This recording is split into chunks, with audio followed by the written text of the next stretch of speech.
Salamat po at narito kayo at ang tanging kaligayahan ng pari ay ang makita kayo sapagkat kayo ang kanyang pamilya. Palakpakan po natin ang Panginoon. Mga kapatid, sa hapon pong ito, yung ibabahagi ko po sa inyo ay something na naging karanasan ko sa loob ng 27 years. Tingnan po natin yung salitang pari. Pag sinabi pong pari, kami po yun. Kami po yung kaagad iisipin, sila Father yan. Sila Father Aldrin yan. Pag tinignan ko po ito, the way I have experienced my own priesthood, ganito po siya. Yung pong pari ay merong 4 na letra. Una, yung letter P. Sabi ko, ano bang naging role ng pari? Ano ba dapat ang role ng pari? Simple lang po. The role of the priest, as I have experienced it, is to be able to point out ang pagpapala ng Diyos sa bawat tao, anuman ang sitwasyon, anuman ang kalagayan. Ang pari is taga-point out. No? Sa kabila ng maraming problema, sa kabila ng maraming pagsubok, the role of the priest is to be able to point out yung blessing ng Panginoon, yung pagpapala ng Panginoon, in spite of our own story. Amen. Sabi nga, the role of the priest is to be able to point out to you yung pagpapala ng Diyos, whether it is in good times or in bad times. All the time, the priest should be able to proclaim the good, should be able to see the good in you, and be able to point out the good in His people para higit na makita ang pagpapala ng Diyos. Amen. Yun po yung pari sa letter P. Pangalawa, pag tiningnan po natin letter A, I was trying to think about this. The priest should always give hope. The priest should always lead the people to have trust in the Lord. Araw-araw na bigay ng Diyos. Kaya yung letter A, asa, pag-asa, umasa tayo sa pagpapala ng Diyos. At ang pagpapala ng Diyos, siyang ating pag-asa. Amen. And the priest is there in the midst of God's people to be able to proclaim that hope. May pag-asa. Again, in good times and in bad times, palaging may pag-asa. Amen. Kaya nga po, every time kayo po na aking mga kaibigan, kayo po na kasama ko sa paglilingkod for 27 years now, ang tanging pagsisikap na ginagawa natin is to be able to give hope to one another. And the priest, every time he celebrates Mass, the Holy Eucharist, ang dala-dala niya, pag-asa. Amen. And dear friends, brothers and sisters in the Lord, it is always good to know that we can always hope and that we can always trust in the Lord. Wala na pong hihigit pa doon.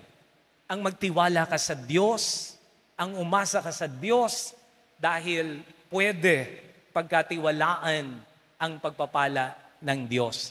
Amen. Sabihin po ninyo sa katabi ninyo, tapikin niyo po sa balikat, sabihin niyo sa kanya, may pag-asa ka.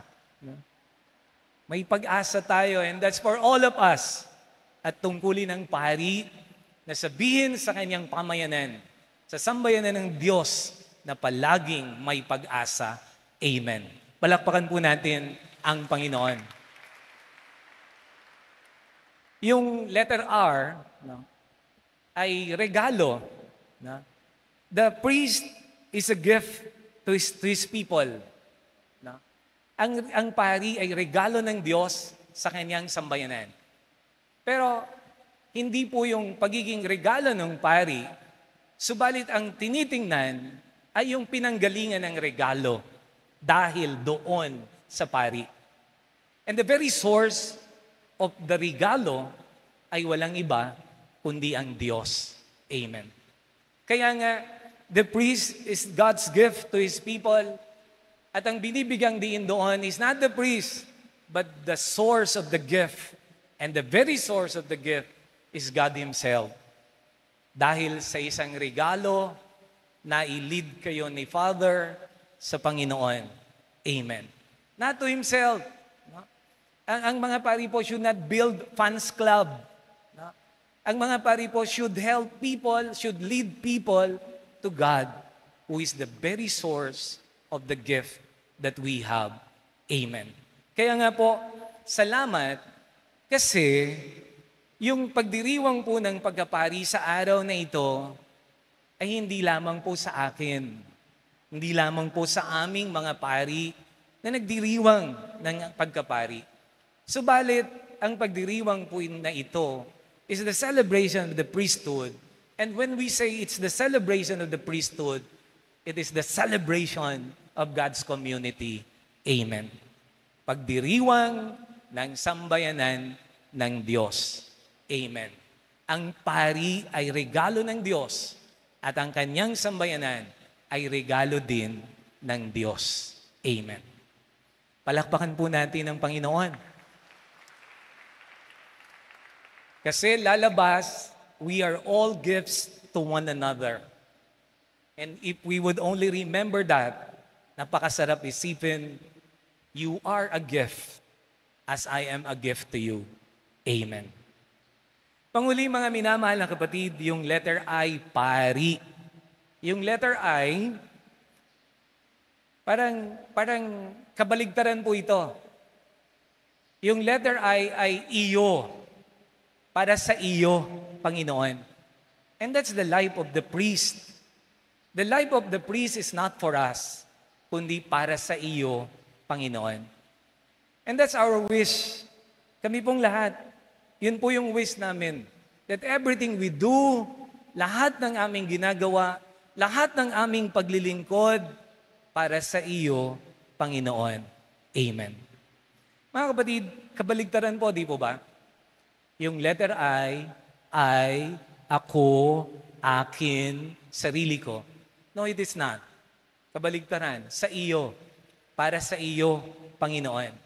And it is good to remind ourselves that bilang pari, taga-point out ng pagpapala ng Diyos, bilang pari, aasa, yayayain ng sambayanan para umasa sa pagpapala ng Diyos, para kilalanin ang regalo ng Diyos sa atin at sa ating mga pari.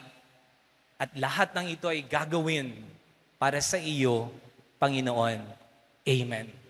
Dear friends, brothers and sisters in the Lord, when I ask myself, nagagawa ko ba ito? Perfect ba ako sa apat na ito? And my answer is, hindi po. Hindi po.